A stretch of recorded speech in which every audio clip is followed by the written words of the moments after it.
Halo Budaya, hari ini Dr. Robin akan menge-share video tentang irigasi anus yang benar dan baik ya. Simak ya. Kali ini akan dipresentasikan oleh Dr.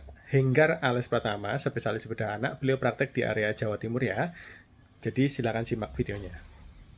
Hari ini kita akan belajar tentang bagaimana caranya melakukan irigasi anus.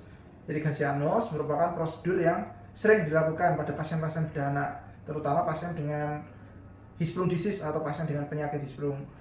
Irigasi anus bertujuan untuk mengeluarkan feses yang tidak bisa keluar karena pasien ada gangguan saat BAB, sehingga mengurangi kontaminasi, mengurangi risiko infeksi, dan mengeluarkan feses sehingga gejala kembung akan berkurang dan pasien bisa dalam kondisi yang baik. Untuk alat-alat yang harus kita siapkan sebelum irigasi anus adalah sebagai berikut. Yang pertama itu adalah alat untuk memasukkan ke dalam anus. Pada anak yang lebih besar menggunakan ini rectal tube atau selang rektal. Ukurannya bervariasi, ada yang nomor 9, 10, 11, atau 12, menyesuaikan dengan ukuran anus anak. Pada bayi, pada anak yang kecil, pada bayi bisa menggunakan selang kateter. Selang kateter bisa menggunakan selang nomor 16, 18, 20 ataupun 24 yang 3W ataupun 2W. Kalau pada anak yang berat badannya cukup dengan lubang anus yang besar, yang paling optimal adalah melakukan dengan kateter nomor 24. Ini contohnya nomor 16, biasa digunakan misalnya pada bayi yang lebih kecil. Kemudian untuk memasukkannya kita perlu sepet 50 cc yang lubang tengah. Ini lubangnya yang di tengah. Terus kemudian kita perlu jeli atau pelumas untuk memasukkan rectal tube ataupun selang kateternya sehingga tidak lecet ataupun terluka. Gunting untuk memotong dan membuka selang dan membuka selang infus. Kemudian sarung tangan untuk perlindungan kita, dan plastik kresek infeksius. Jika tidak ada, bisa menggunakan kresek di rumah, bisa menggunakan kresek biasa untuk menampung cairan dari irigasi yang bercampur dengan feses. Yang pertama, prosedurnya kita cuci tangan terlebih dahulu. Anak diposisikan dalam posisi telentang, kaki di samping. Posisinya berbaring, kakinya di samping. Kemudian kita tenangkan anaknya, dipersiapkan untuk irigasi. Pertama kita pakai dulu bahan-bahannya. Yang pertama kita pakai sarung tangan steril dulu.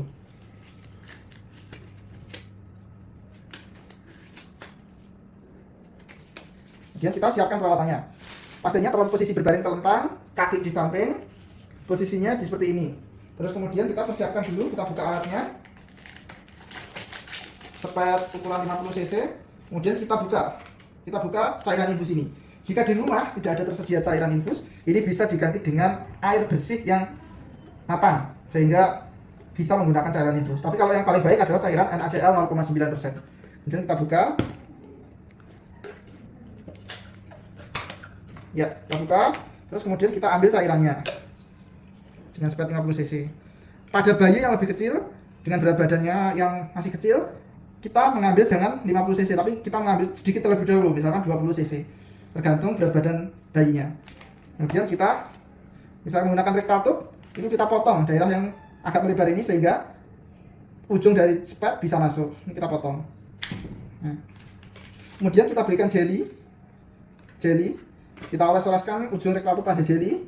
Kemudian kita masukkan ke dalam anus dari pasien. Kita harus rilekskan dulu. Tipsnya adalah ketika sebelum masukkan, kita letakkan ujung dari selang rectal tube ke ujung dari anus. Jangan langsung dimasukkan. Kita tekan-tekan dulu, kita biasakan dulu agar anus anak sedikit terbiasa dengan rectal tube. Kemudian diputar sedikit-sedikit dan dimasukkan. Tidak perlu terlalu dalam, mungkin sekitar 10 cm cukup untuk masukkan. Kalau setelah sudah masuk ke dalam anus, maka kita lakukan irigasi. Boleh dibantu 2 orang jika anak mengalami kesulitan. Yang perlu kita waspadai, yang perlu kita perhatikan adalah pada saat melakukan insersi rectal tube ke dalam anus harus kita pastikan betul lubangnya. Kalau pada perempuan terutama jangan sampai salah masuk ke lubang vagina. Kemudian kita masukkan cairan. Ini selangnya sudah saya potong, dia akan pas dengan ujung dari rectal tube. Nah, kemudian kita masukkan cairannya. Cairan yang kita masukkan itu bebas selama dia keluarnya jernih. Misalkan pada anak yang lebih besar, misalkan anak umur 2 tahun kalau lebih besar, itu kita masukkan 50 cc, kemudian kita tarik. Saat kita tarik, itu cairan di sini adalah cairan yang bercampur dengan feses. Kemudian ini kita buang ke plastik, kita ambil lagi cairannya. Proses ini dilakukan sampai cairan irigasinya berwarna jernih. cairan irigasi yang berwarna jernih, itu menandakan feses yang ada di dalam sudah habis atau sudah teririgasi oleh cairan yang kita berikan. Bisa sampai berliter-liter, bisa. Yang penting cairannya, yang penting adalah diperhatikan bahwa cairan yang tertinggal tidak lebih, batasnya adalah 10 cc per kgbp. Ya, ingat-ingat cairan yang tertinggal di dalam adalah 10 cc per kilogram berat badan. Jadi misalkan anaknya beratnya 10 kilo, maka cairan yang tertinggal maksimal adalah 100 cc. Maksudnya cairan yang tertinggal adalah apabila kita memasukkan cairan sejumlah 50, kemudian kita tarik yang keluar hanya 30, maka cairan yang di dalam adalah 20 cc. Itu yang kita hitung. Kemudian kita buang. Kita ambil cairan lagi 50 cc. Kemudian kita masukkan lagi. Misalkan 50 cc penuh. Pada saat tipsnya adalah pada saat kita memasukkan, itu kita boleh agak memaju mundurkan. Misalkan kita tarik, kok macet, kita bisa memaju mundurkan. Dimaju mundurkan dikit, sehingga ininya bisa lancar kembali. Boleh dimaju mundurkan.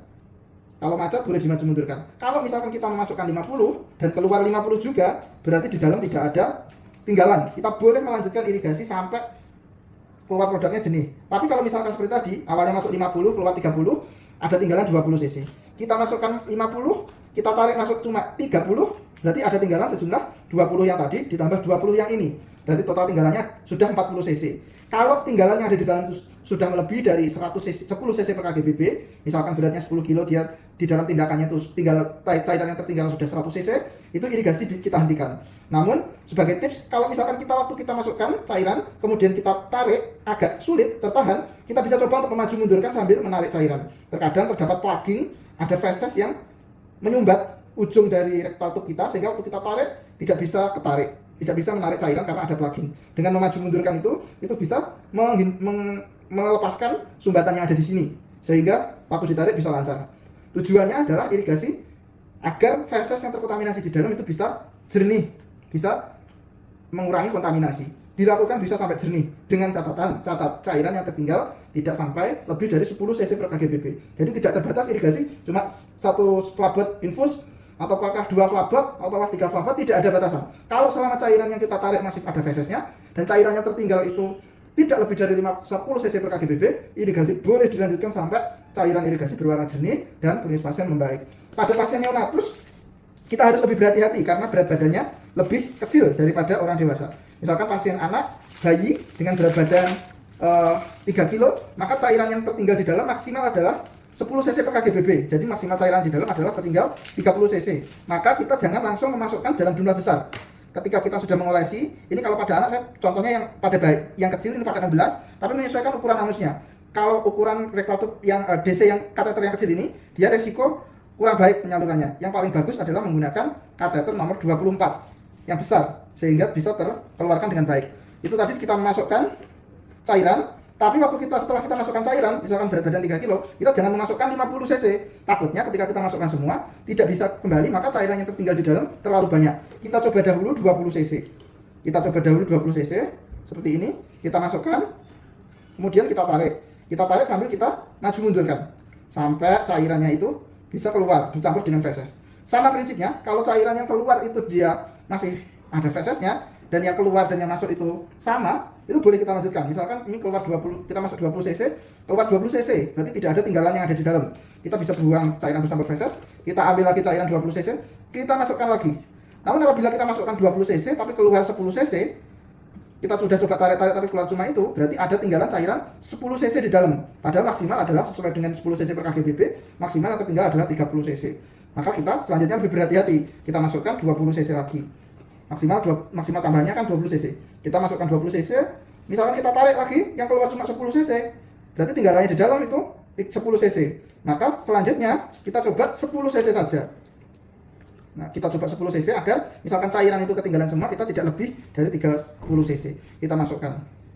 Nah, kalau memang ternyata ditarik tidak bisa diambil, berarti cairan yang di dalam sudah maksimal 30 cc atau 10 cc per kilogram berat badan dengan berat badan 3 kilo, maka irigasi kita cukupkan. Tapi selama kita irigasinya bisa lancar, misalkan kita masuk 20 cc, terus keluar itu 20 cc bercampur feses, berarti tidak ada cairan yang tertinggal di dalam, kita boleh melanjutkan sampai irigasi jernih atau irigasinya 10 cc per kgbp. Jadi prinsipnya sama, cairan yang tertinggal tidak boleh tertinggal dari 10 cc per kgbp, dan irigasi bisa dilakukan sampai jernih, cuman device-nya pada bayi berbeda. Lebih baik menggunakan kateter. Kateter pada bayi biasanya bervariasi sesuai ukuran bayi, tapi yang terbaik untuk bayi cukup bulan adalah kateter dengan nomor 24 atau kateter 3W. Demikian kiranya kita belajar irigasi pada pasien dengan Hirschsprung. Terima kasih.